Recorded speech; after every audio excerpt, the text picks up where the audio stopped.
в этом году я вот первый раз приехал на форум «Салат».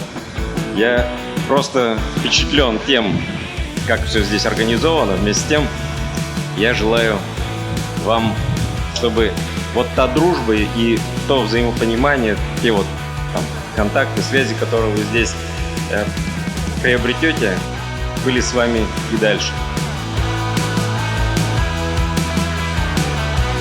Вот эта вот связь с землей, с родиной, с корнями – это то, что характеризует сегодняшнее поколение. Именно поэтому вы сегодня здесь. Поверьте, все говорят, что экология – это про будущее, экология – это про настоящее.